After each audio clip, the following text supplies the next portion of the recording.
Shalom semuanya, apa kabarnya? Aku berharap kondisi kalian sehat dan penuh dengan rasa syukur. Bagaimana Gracia? Apa kabarnya nih? Puji Tuhan, kondisiku sehat, Ren. Bagaimana denganmu, Iren? Puji Tuhan, kondisiku juga sehat. Grace, kayaknya kita nggak perlu lama-lama lagi nih. Untuk para pendengar, kembali bersama kami, Self Reflection Allah Kekuatan Kita.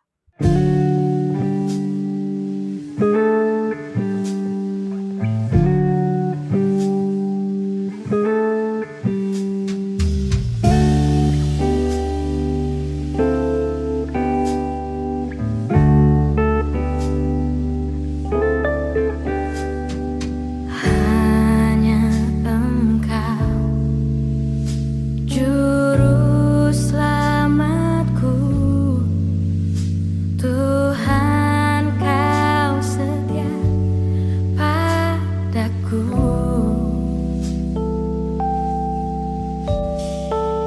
Yang ku pegang hanya janji-Mu.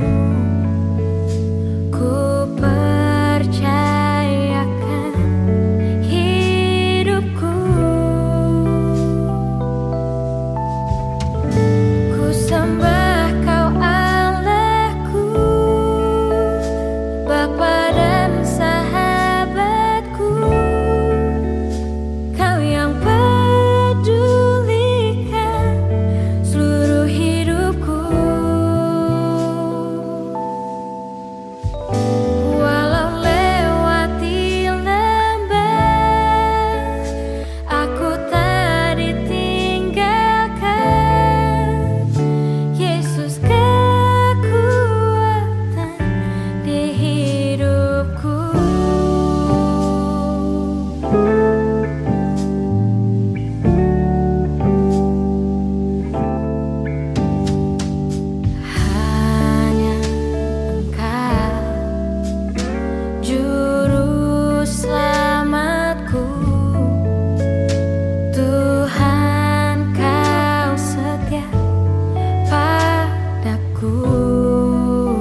Tuhan Yesus yang baik, Tuhan Yesus yang Maha Pengasih, sebentar lagi kami akan mendengarkan sebagian dari firman-Mu, sebagian dari renungan-Mu. Berkatilah kami, semoga apa yang kami dengarkan dapat kami lakukan dalam kehidupan sehari-hari. Tuhan, berkatilah kami, fokuskanlah kami dalam mendengarkan firman-Mu ataupun renungan-Mu. Jadilah kehendak-Mu, bukan kehendak kami. Dalam nama Tuhan Yesus kami berdoa dan mengucap syukur. Amin. Baiklah, sesi saat ini kita akan membahas tentang topik, yaitu topiknya Allah kekuatan kita yang terambil dari 2 Korintus 4 ayat 7. Tetapi harta ini kami punyai dalam bencana tanah liat, supaya nyata bahwa kekuatan yang melimpah-limpah itu berasal dari Allah, bukan dari diri kami. Dari ayat ini tuh teringat dari satu kisah, yaitu Eddie Hall, di mana tahun 2016 ya. Di tahun 2016, Eddie Hall ini tuh berusaha memecahkan rekor angkat beban dengan mengangkat beban yang beratnya tidak masuk akal. Upayanya itu sekaligus demi meraih gelar pria terkuat sedunia. Ribuan pasang mata tentu tertuju pada Eddie Hall yang begitu berantusias ingin memecahkan rekor sebelumnya, yakni 463 kg. Ia ini menjadi yang paling berani gitu ya kala itu, karena mengangkat beban yang setara dengan 5 motor bebek. 5 motor gitu ya. Tidak disangka, Hall pun berhasil mengangkat beban seberat 500 kg. Namun petaka datang setelah itu. Ia terjatuh dan pingsan. Pembuluh darahnya pecah hingga keluar darah dari hidung, telinga, dan matanya. Yang lebih menyedihkan lagi, tidak lama berselang kejadian itu gitu, seorang lain yang bernama Thor memecahkan rekor dengan mengangkat beban 501 kg. Bayangkan ya, Hall berhasil 500 kg tapi dengan setelah itu terjadi hal yang tidak diinginkan gitu. Pingsan, pembuluh darahnya pecah. Tapi di hari yang sama, di waktu yang mungkin saja sama ini ya, datang seseorang bernama Thor memecahkan rekor dengan mengangkat 501 kg. Beda 1 kilo guys.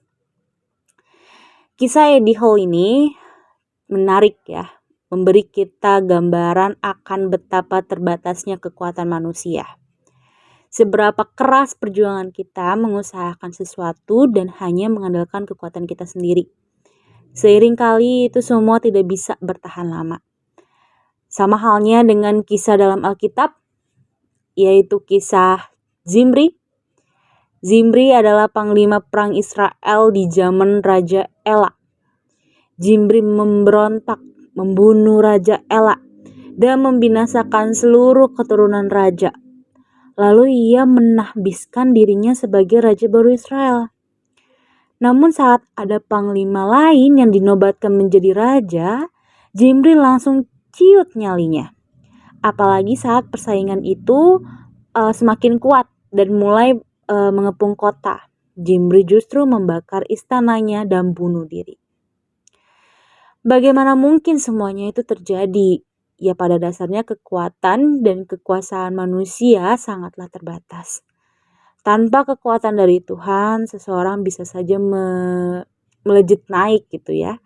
Tetapi secepat itu juga ia akan jatuh.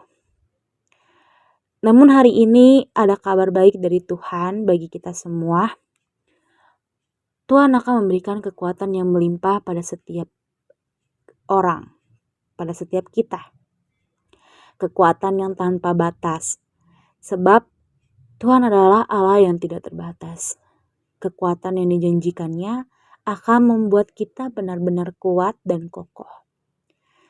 Saat kita makin lama makin kuat dalam Tuhan, Dia pun akan menjamin keberhasilan kita dalam keluarga, pekerjaan, keuangan, bahkan pelayanan kita. Dari kisah Eddie Hall, dari kisah Zimri, tentu ini juga ada kaitannya dengan kisah diri saya. Hal ini tuh mengingatkan saya yang sering sekali lupa kalau aku tuh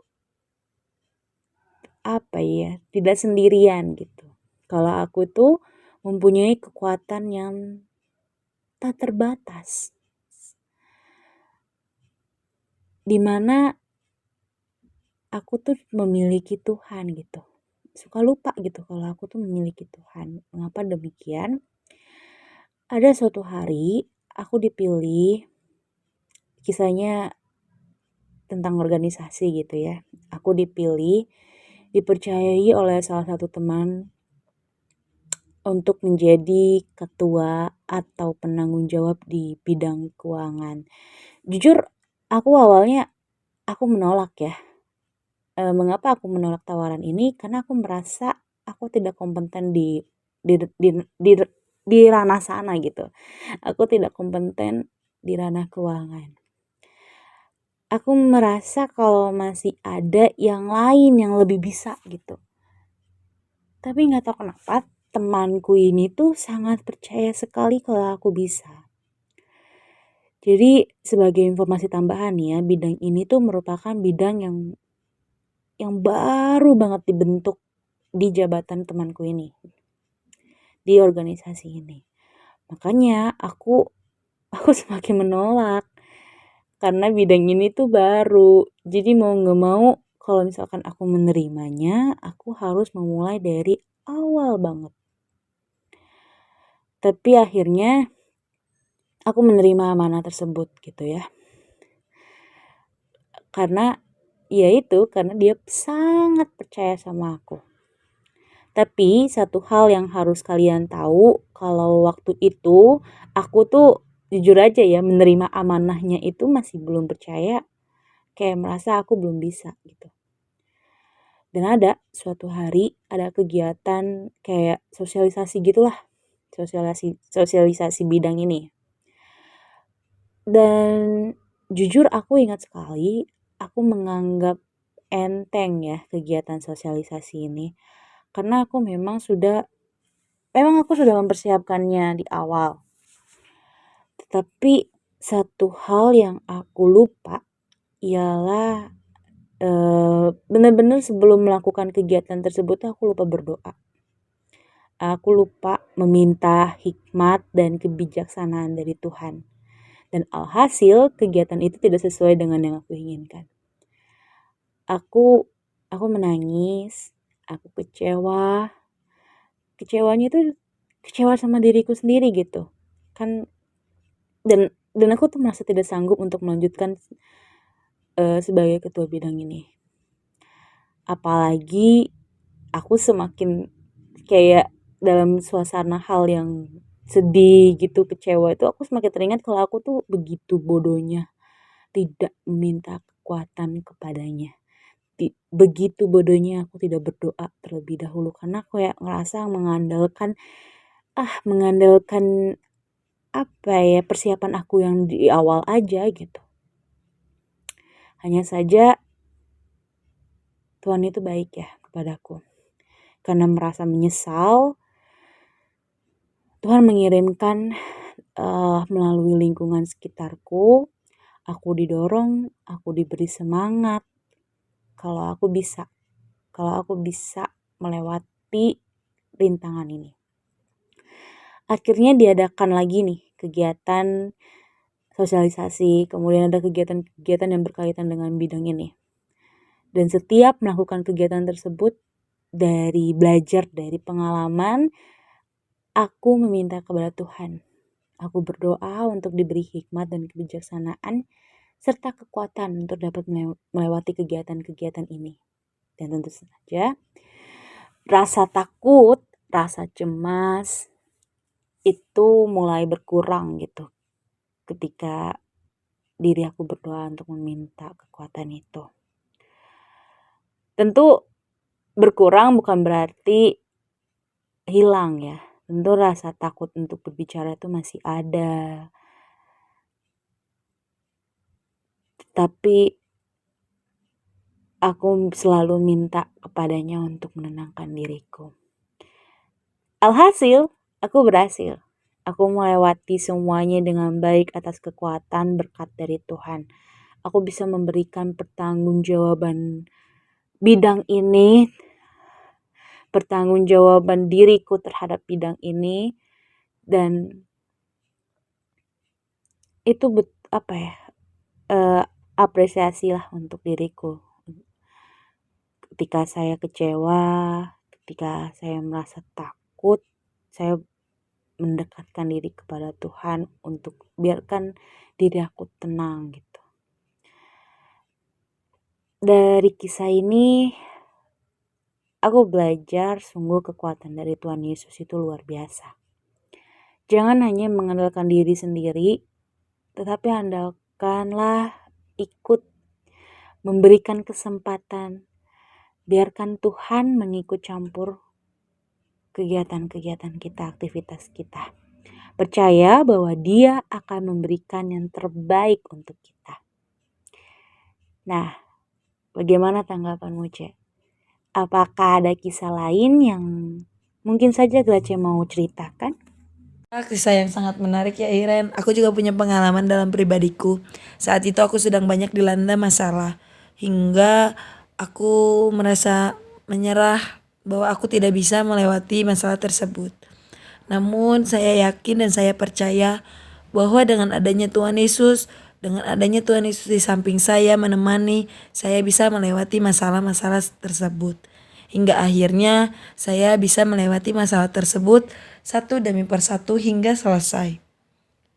Dan saat itu saya sangat bersyukur bahwa saya percaya bahwa Tuhan Yesus selalu bersama saya, selalu menolong saya dalam keadaan apapun, baik suka maupun duka. Menarik ya kisahnya, Cek. Dengan demikian, kita sebagai umatnya harus memahami bahwa setiap langkah dan perbuatan yang kita lakukan adalah karena pertolongannya. Dan perlu diingat nih, Tuhan tidak pernah tidak menolong umatnya. Oleh karena itu, orang yang berpengharapan pada Tuhan, mempercayakan sepenuhnya kehidupannya kepada Dia, memandang Tuhan sebagai sumber pertolongan dan rahmat, akan mendapat kekuatan baru bagaikan Raja Wali yang terbang tinggi dengan kekuatan sayapnya.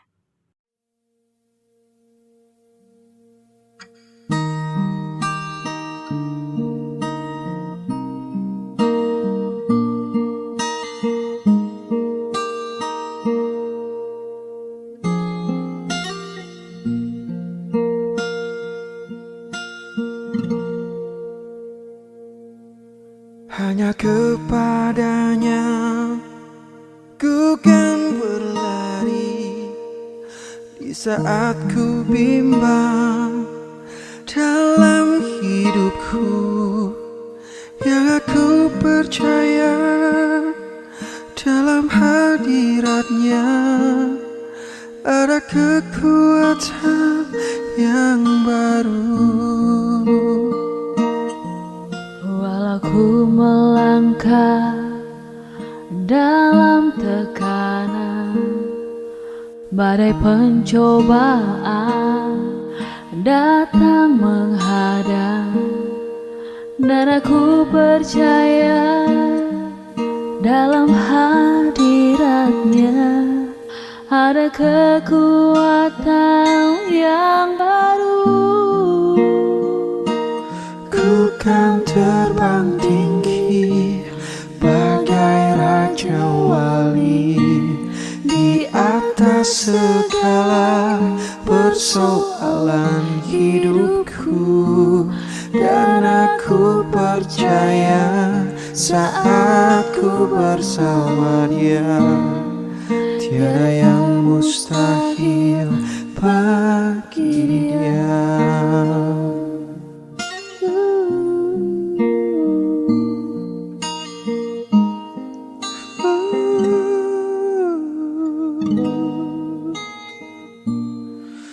Walau ku melangkah dalam tekanan, badai pencobaan datang menghadang, yang aku percaya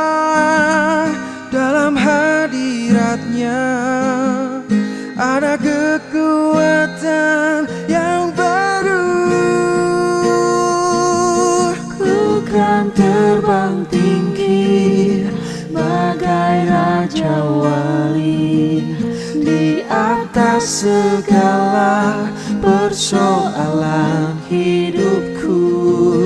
Dan aku percaya saat ku bersama Dia, tiada yang mustahil bagi Dia.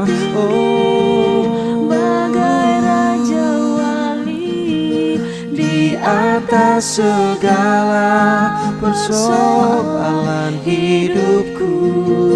Dan aku percaya saat ku bersama Dia, tiada yang mustahil bagi Dia. Oh, oh, ku menyembah Engkau Tuhan, memuji nama-Mu. Kaulah yang setia, ku tak pernah khawatir, sebab Engkau menopangku, Yesus Tuhanku. Ku kan terbang tinggi bagai raja wali di atas segala persoalan hidupku.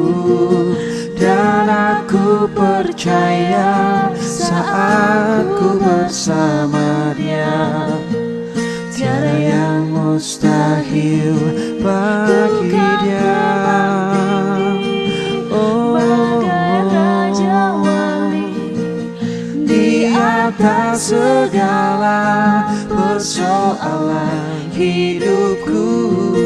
Dan aku percaya saat ku bersama Dia, tiada yang mustahil bagi Dia. Oh,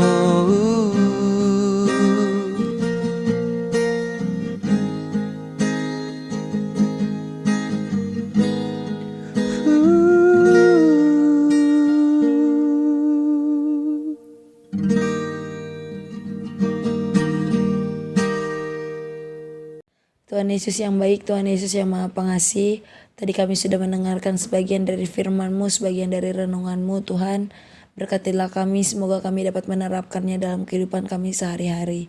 Tuhan, kami juga percaya bahwa Engkau selalu ada dalam kehidupan kami, baik suka maupun duka. Engkau selalu memberikan kekuatan bagi kami. Tuhan, kami adalah orang yang berdosa, hapuskanlah dosa-dosa kami, jauhkanlah kami daripada yang jahat. Tuhan, kami serahkan doa ini dalam tangan-Mu, jadilah kehendak-Mu bukan kehendak kami. Dalam nama Tuhan Yesus kami berdoa dan mengucap syukur. Amin.